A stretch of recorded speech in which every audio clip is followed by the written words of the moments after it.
Okay, let's be completely honest for a moment when it comes to climate change. We are bombarded every single day with news and claims from every side of the issue. It is possible to, in one news program, hear stories on how it's the fault of humans and we should be ashamed of ourselves for not doing more. And minutes later, how this is Mother Nature basically shaking the human race off her shoulders and going about her business as she has done for millions of years. And in the end, we are all exasperated because we can never seem to get real, hardcore facts and conclusions, if there are such things, when we're dealing with that tempestuous Lady Nature. All right, let's dig in here. Let's welcome to MidPoint an expert in climate modeling and the head of NASA's Goddard Institute for Space Studies. In other words, someone who speaks from the scientific side of things and understands how it all fits together. Dr. Gavin Schmidt joins us. Dr. Schmidt, thank you so much for being here today.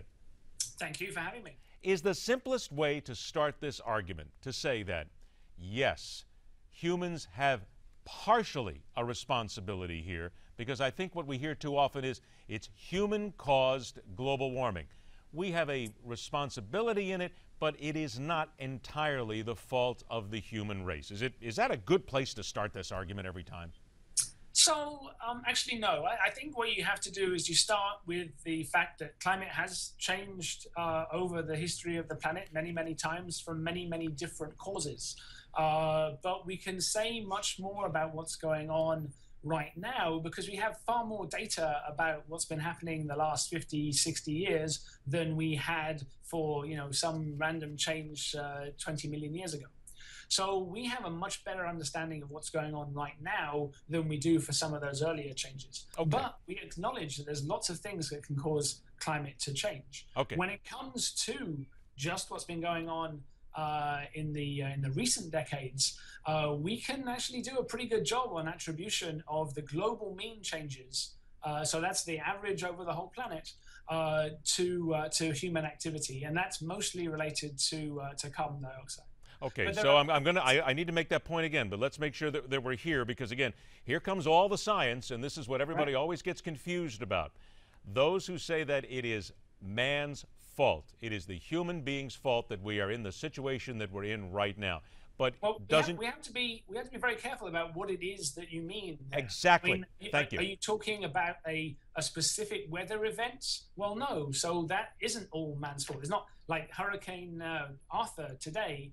Well, that's not man's fault in and of itself, right? If we can detect a change in hurricane statistics, perhaps, or we can attribute changes in the sea surface temperature, changes in the Atlantic, well, we do have a role for humans there. But the fact that there is a hurricane, the fact that there was a big storm in New York yesterday, those are part of the weather system, and we have to be very clear that the weather and the climate are two different things. The climate changes that we can attribute to human activity, those are things that we are looking at, on the large scale in averages, in statistics.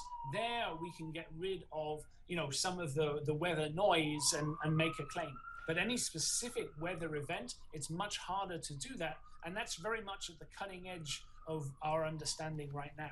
I have a fear. I hear a siren in the background. I'm hoping that is not Al Gore, who perhaps is trying to have you arrested for what you're saying at this point. I'm very fearful that he could be breaking through the door at any moment. But I think we're safe. I certainly hope so. But let's talk about this role for humans, okay? If you look at what this is, and we have a graphic here that I think kind of makes it very simple for people to understand. 80% of the total fossil fuels consumed each year are right here in America. Whether that's true, whether that's not true. Okay, then let's stop. I'm going to stop right there because this is where we get, and this is where it always becomes fun to discuss. There are those who say it's 80%. What's the real number? So the emissions from the U.S. are emissions of carbon dioxide, and then there's a few other gases that go into that as well. But it's about 20% of the total. China has just exceeded that. They're about 25%, though historically the U.S. has been doing this for longer. Europe, Japan, Russia make up the bulk of the rest, with India kind of coming along behind them. That is simply the point that I think needs to be made. And many people are trying to make it. If the United States, and certainly there are people saying the United States, we need to clean up our act, we need to do whatever we can. But there are those experts who say that U.S. action alone would be completely ineffective in truly changing and helping to change the climate of the planet to make it better. True or false? So anybody's actions on their own make no difference at all. But the only way that we're going to have a situation where we stabilize carbon dioxide levels in the atmosphere is that it has to be done by all the major emitters. Now, how you get to that point, if everybody says, well, our role is so small we don't need to do anything, then nobody does anything, and you end up with a tragedy of the commons where, you know, you end up with everybody having fished, taken all the fish and nothing's left for anybody. Now, you know, getting to a point where everybody is doing their fair share, well, that's very much a political negotiation that has to happen at the state level, at different institutions, and that's really not what I'm going to talk about today. But we can certainly talk about the science of what is going to be required, and to stabilize carbon dioxide emissions needs a cut roughly of about 70%, and then it needs to get even larger as time goes on. It doesn't have to happen tomorrow, right? But it does. The longer that we don't do this, the larger the climate changes that we're building up for the system are going to be. And we're already in a situation where we're seeing large mass losses from the ice sheets. We're seeing increasing levels of sea level rise. We're seeing very dramatic warming in the Arctic and the loss of Arctic sea ice. Less of an effect in the south, though we can discuss what's going on in Antarctica as well.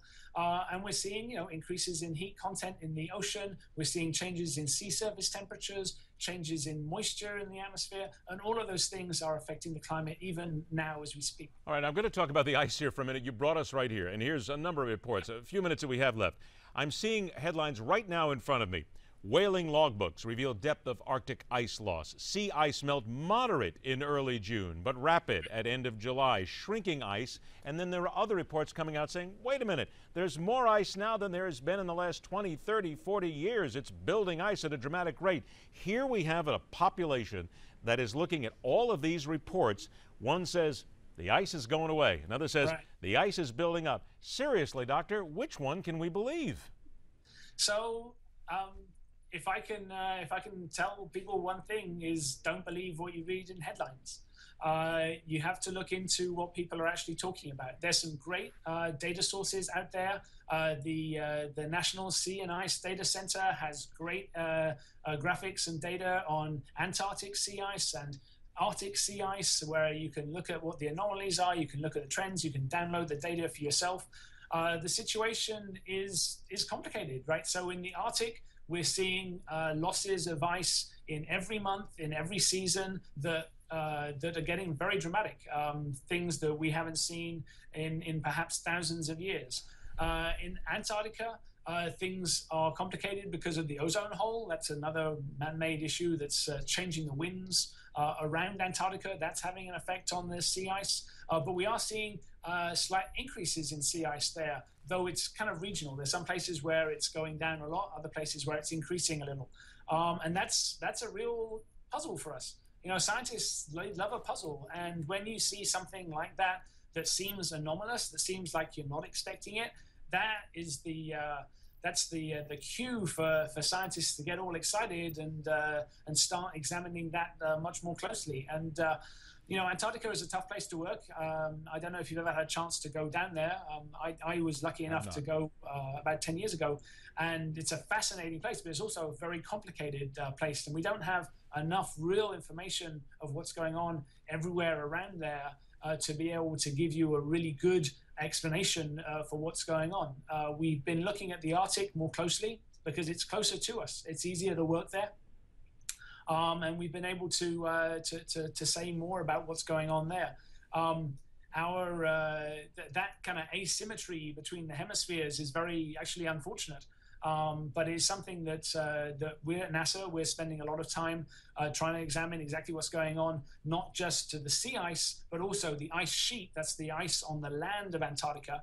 And there we can see that there's actually increased melting at the same time that you've got increased sea ice right next to it. Okay, I only have about 30 seconds left, and I need a really good answer. Here's the question.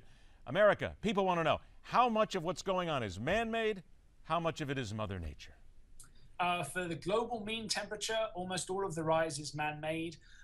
For weather events, it depends. It can be anywhere between 0 and 100. How long do we have as a species in order to take care of something here before it really becomes disastrous? The longer that we leave it, the longer that we keep increasing carbon dioxide, the bigger the impact is going to be. I don't think there's ever going to be one day where it flips from being benign to catastrophic. It's just that the impacts are going to get larger and larger and larger the longer we leave it.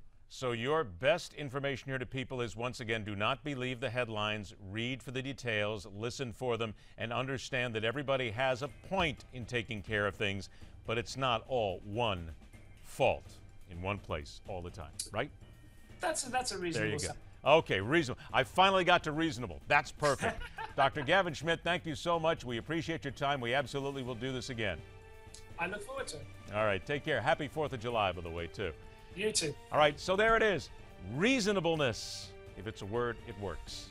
MidPoint continues, where we question everything.